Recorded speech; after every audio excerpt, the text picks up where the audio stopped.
Hey guys, welcome to my channel. Today we're going to talk about factoring expressions with common factors. Before we get started, there are two things that I would like us to remember briefly, and that would be GCF and terms.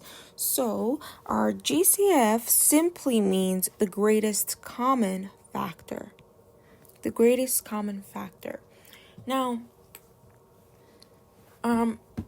it has to be the greatest. So we're just going to do a quick example to find our GCF, right? So what is the greatest number that you can bring out from two given terms in a way? I'm going to just use that. So let's say we have 12 n plus 6 n, right? I don't want it to be too complicated.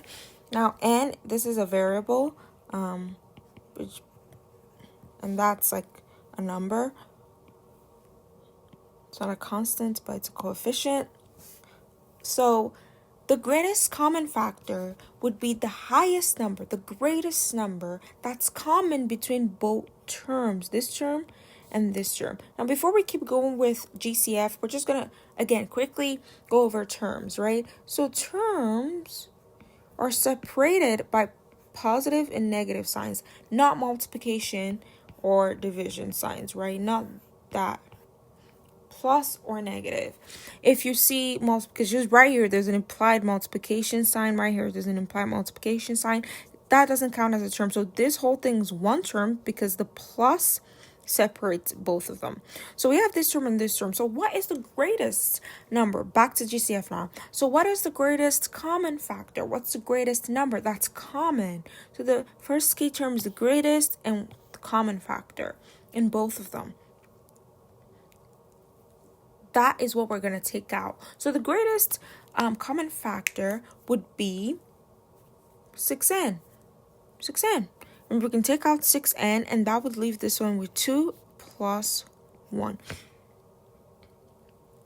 Now, why did I end up with 6n? Because we can take out a 6 from this. We're going to be left with 2. And we can take out that n, and we're going to be left with 1 or nothing, right? We're going to be technically left with 1. Right? We can take it out. Nothing's going to be there. Nothing's going to happen. And for this one, we're going to take out 6n, obviously, and we're going to be left with a 1. So, that is our greatest common factor, right? If we had like a 2 plus 4, and for instance, we're going to be able to take out a 2, just the 2, and that's going to leave us with 2. And remember, one of the key things, especially in factoring expressions with common factors, is that we need to remember that variables also count when you're taking out your greatest common factor. Like in this case here, we took out our greatest common factor, which is 6n. So if we were to go back and multiply 6n into this equation like that, we should still get the top thing.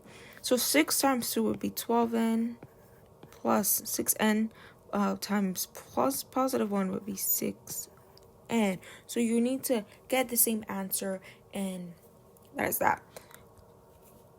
Okay, so to actually get to factoring, the steps to do this is to look for the GCF. Remember, numbers and variables, right? It could be numbers and variables. Then we're going to take that GCF out by dividing each term by it. I'm going to explain what all this means when I get into examples. And then we're going to write out with GCF outside and the new terms in brackets. So let's explain. So this is our example here. We have 2n plus n squared. Step 1 says that we should find the GCF. So what is greatest, the biggest number, but that's also common between the two? If we were to look at the biggest number would be 2. But 2 is not common in both terms, right? 2 is only common in this term. It's not common in this other term. So we're going to need to look for something that's common. And there is. N is common. So n is common. So we're just going to bring out the n here. By the time we take out the n, again, actually, step 1 is just to find the GCF.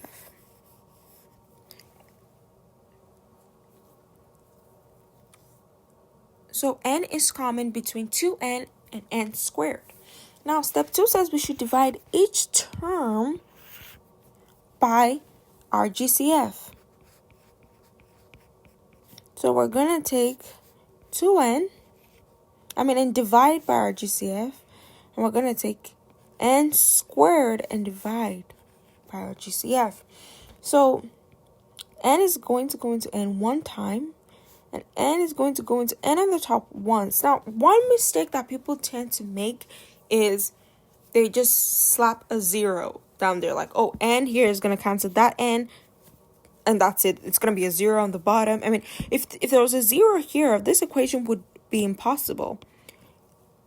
We have to remember that the one right now in this question, in this example, it's not going to really matter if you just cancel it and not really think about the one that's actually there. But going forward, and as you get into more math and more factor and stuff, you're going to want to keep that in mind, that when you divide and you cancel things out, you're not getting rid of it and turning it into a 0 or nothing. There's a 1 when you divide. So I would really like to instill that really quickly so you get used to that, so you don't make mistakes, because a lot of people start to make errors when they don't keep that in mind. And same here, n is going to cancel in here one time and in here n times. Now I'm gonna just quickly explain that. So n squared is the same thing as saying n times n, right? So if I divide n times n divided by n, it's gonna go here once, go here once. You have just one n left. Another trick to this would be when you're dividing exponents with the same coefficients. And coefficients is just the number just before you write your exponent. So this n would be the coefficient. When you're dividing numbers or multiplying, this trick applies. You can take away or add the exponents. So they must have the same coefficient though. That's really important. So let's say let's use numbers. 4 squared. Actually, no, let's not use squared. Let's say I had 4, 5. Oh, and I'm dividing it by 4, 2. Now, instead of actually writing all the 4s out and writing all the 4s out and dividing, crossing them out and stuff, the easiest way to do this is just to take that 4 and the 5, take away this 2, right, from it, and you're going to be left with a 3. So your final answer would be 4, 3. And if you want to test that, you can do it wherever you were. Write down the 4s, write them and divide, right? So this would be your final answer. If we had, let's do an exponent question, right? And 10 even. Like this is an amazing trick if you have really big numbers. Like if I had 10 100 over n 60.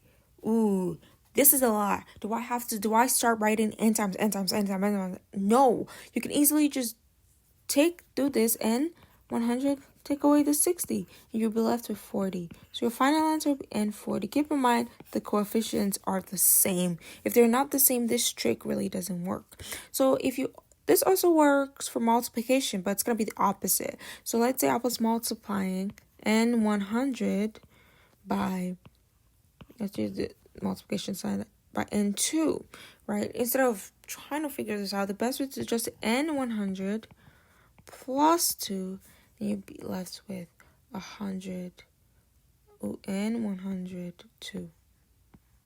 Okay, so now we have our equation, which is a 2 plus 1. 2 plus n. This n right here, and the 2 right here, right? It's easier to write down. But step 3 says we need to put our GCF on the outside, and this new number on the inside of the bracket. And now, this is our final answer. It's factored, right? This is the step to factoring expressions using common factor. If you wanted to check your work, you could check it.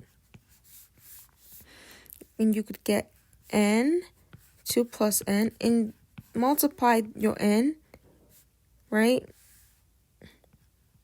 into both terms. So n times 2 would be 2n plus n times n. Remember the trick I gave you before. This has a 1 on the top and a 1 here. N times n would be n squared, right? So you add them together. Same base, same coefficient. I'm used to same base. And we get the same answer as the start. So we know that this right here is correct. So this is how you solve it. I'm going to do one more question. This is going to be a little bit more advanced and more technical. So if you're interested, keep watching. Okay, here's another question. Yeah, it looks a lot. It looks a little intimidating, but don't be intimidated because it's really simple. So again, this only has two terms. It looks like a bunch of variables, a bunch of numbers flying around, but it really just has two terms, this and this. And how do I know? The plus separates them. So now that we know it has two terms, now we can figure out what the GCF is. Now it looks intimidating, but take it one number or one digit or one thing at a time, right? Look at it. The first, we have a 5 here. Okay, do we have a 5 in the other one? We do have a 5. So 5 is going to be part of our of our GCF, right? Because it's common. It's the greatest. That's the greatest number we have there. Okay, we have h here. We have h here as well, but this h is to the power of 5, while this one's to the power of 4. The greatest common would be h4, not h5. Though 5 is bigger than 4, but this term right here doesn't have a 5. It doesn't have that 5. So we have to take the greatest. But this term right here does have 4. You can take out 4 h's from this term, but you can't take out 5 from this term. So h4 would be the greatest common. That word is so important as well. We have j. This has 2 j's on the top, but this one just has 1, right? There's an implied 1 right here. So j1, right? You don't have to put the 1. That's fine. And then this one we have k2, but we have k3 here. So k2 would be what we're going to go for, right? Because it's the greatest common. So that is our GCF. Wow. That didn't take long at all to me. I'm going to go faster this time since we already did the other one. I was kind of slow. So now that we've taken out all the GCF, again, the best way is to divide each term by the GCF, especially when you're working with big numbers like this.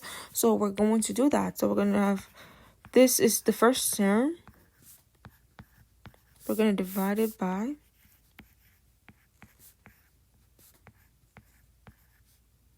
okay, again, 5 is going to go in here once. 5 is going to go in here once, right? H4, again, remember, when you're dividing, what do? You take away the bottom from the top, right? And so we have 5 minus 4, and this is going to be left with, this is going to cancel out. We're going to be left with H1. Now, this is one thing that I forgot to point out, and that is when you're doing like this, the bottom is always going to be what you're taking away from the top. So let's say at the top, you had H3, but at the bottom, you add H5. You're not going to do H5 minus 3 because you're going to get a 2. You're actually going to do H3 minus 5 because you're going to get a negative 2. And there's a difference. There's a difference. So just keep that in mind, is the bottom is always going to be taken away from the top, not the top from the bottom. So we're going to keep going. We have a J here. Again, we can take away 1, right? There's an implied 1 right here. We can take away the 1 from here. This will cancel out to be equal to just a J up here. Now, everything is looking so scrambled and rough. And right now, there's just too much numbers to keep track of. So to keep track of my numbers as I'm done, right? I did 5. I got a 1. So I put my 1, right? Over 1, right? Okay, H, I'm going to cancel that out. I'm left to H1, and I'm going to put just my H right here. Then, again, this are multiplied. You can put your multiplication sign if it's going to make you see clearer. Then for this one, again, we just have a J. Again, we have 1s down here. And then for the K, it's going to cancel out, right? They're the same, so it's going to be 2 minus 2, which is going to be a 0. Anything raised to a 0 is a 1. I don't know if you guys remember that, but anything raised to a 0 is a 1. So that's going to be a 1. So then this is going to be multiplied by just a 1, right? Just a 1. So our final answer for that term would be hj over 1, or just hj. So our first term is hj, plus we're going to do the exact same thing for our second term. We're going to have 5h4jk3 over 5h4jk2. Again, 5 is going to go in here. 1, 1. This is going to cancel out. 1, 1. This is going to cancel out. 1, 1. But this is going to be left with just a k. So our final answer here is k over 1, or just k. So we're going to add k. Again, we're going to put that in bracket and put our GCF right here, which is a 5h4jk2. This is our final answer. Now, how do we know? We could check our answer, check our work, right? Okay, let's check our work. Again, we're going to multiply each term into the equation. This is a little bit easier to do than it looks. So this is how I like to look at this question when I have something so big like this. And it's like, oh my God, how do I even multiply that to check my work, right? Keep in mind what you have in this bracket. Let's go back to this slide here. Remember, we had these ones, right? And then we had these ones right here. This is technically what's in the bracket. This is technically what this is right here. It's technically the same as that's exactly what's in there. We just don't need to have the 1. And right here is the same as what's in here. We just don't need to have the 1. So now we're going to bring that back to this side. So we're going to have, right? We're going to add that with 1 times 1 times 1 times k. Right. So now it looks just a little bit simpler. So the 5 is going to multiply the 1. The h is going to multiply the h. The j is going to multiply the j. And the k is going to multiply the 1. So this 5, so it's going to be 5 times 1, 5. H to the 4 times h. H to the 5. Remember, add in the exponents. Same base. J times j. J squared. K squared times 1 would be k squared. So we're done that block. We're going to put our addition sign. Again, k times 1. 5 times 1 would be 5. H to the 4 times 1 would be h to the 4. J times 1 would be j. And k squared times k. Again, add the exponents would be k3. And this is our final answer when we check, right? This is not the final answer for the question. This is our check answer. We come here. Again, we have this. This is the starting equation. It's the same as this. And we're golden. So that is it for this video and factoring expressions with common factors. Again, just to go over what we learned. Look for the GCF. After you look for the GCF, you take out the GCF by dividing each term by the GCF, and you write out the GCF outside with the new terms in the brackets. So I hope you guys enjoyed today's video. See you guys next time. Goodbye.